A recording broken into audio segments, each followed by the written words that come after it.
এক সপ্তাহ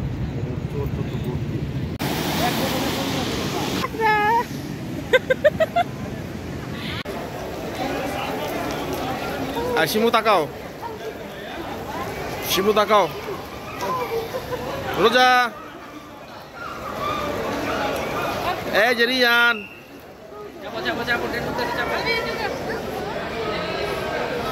এই যে ট্রেন আসতেছে।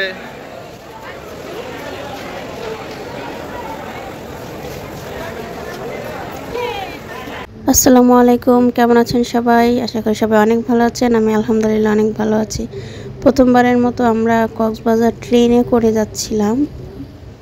কক্সবাজারের এই ট্যুরটা আমাদের জন্য অনেক মেমোরেবল ছিল, কারণ আমরা এই ট্যুরে ঠিকমতো ঘুরতেও পারিনি। এত বৃষ্টি ছিল, যেহেতু 10 দিন আগে টিকিট কেটে রাখা হয়, সেজন্য অ্যাকচুয়ালি জানা যায় না যে 2 দিন আগে কি হবে বা ওই দিন কি হবে।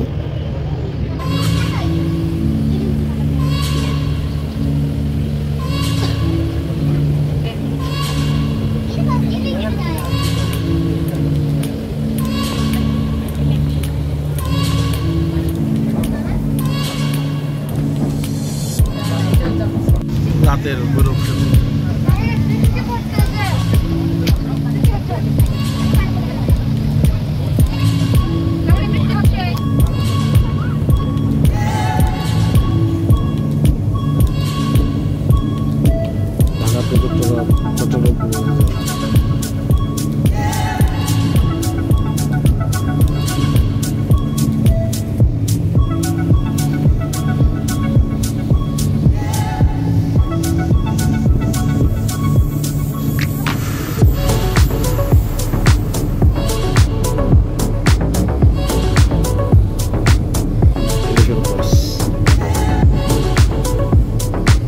অবশেষে সকালবেলা আমরা ট্রেন থেকে নেমে হোটেলে গিয়ে উঠে ফ্রেশ হয়ে নাস্তাটা করে তারপরে বিচে চলে আসলাম।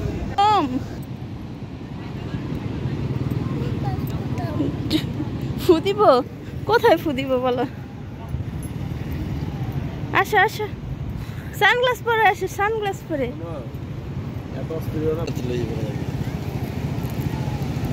বিচে আসতে আসতে রোদ উঠে যাওয়ার কারণে বালিটা অনেক গরম হয়ে গেছিল, তাই জাহরা বলতেছিল যে পায়ে যেন আমি একটু ফুদে, ও খালি পায়ে হাঁটতে পারতেছে না।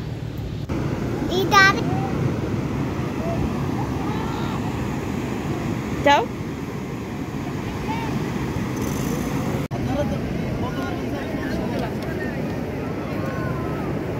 আরে বেচারা বিরক্ত।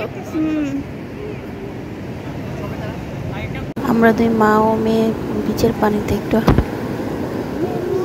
কিছুক্ষণ হাঁটাহাঁটি আর ঘোরাঘুরির পর যখন আমরা পানিতে গিয়ে একটু গোসল করতে গেলাম, মানে ভাবলাম যে একটু শরীরটা ভিজিয়ে আসি, তখন এমন ঢেউ আসলো যে জাহরার চশমার হেডব্যান্ডটা ওই পানির সাথে চলে গেছে, ঢেউয়ের সাথে।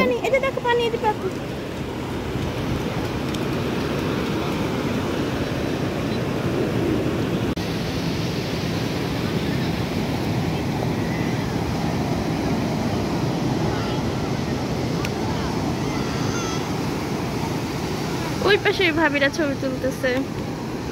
ও এই চিরাইটা মানে লাস্ট 5 বছর পরে আবার দেখলাম, খুবই ভালো লাগছে।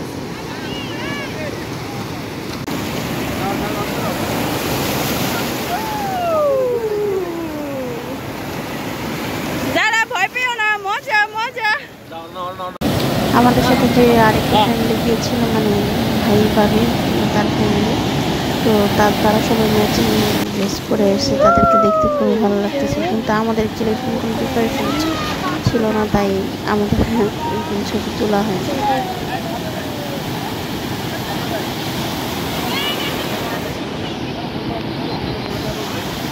তারা 2 বন্ধু এখানে খুব পোজ মেরে ছবি তুলছিল, আর জাহরা তো বালিতে পুরো একাকার হয়ে গেছে ভিজে এসে, আর এই যে ও সানগ্লাস আর হেডফোনটা হারিয়ে ফেলছে।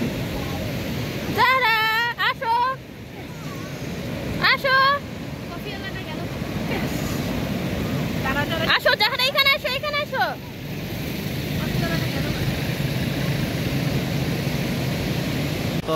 আর এটা ছিল আমাদের হোটেল থেকে হালকা একটু সি ভিউ।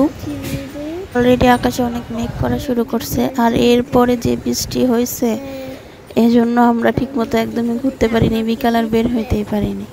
ওকে, আল্লাহ হাফেজ। ওকে।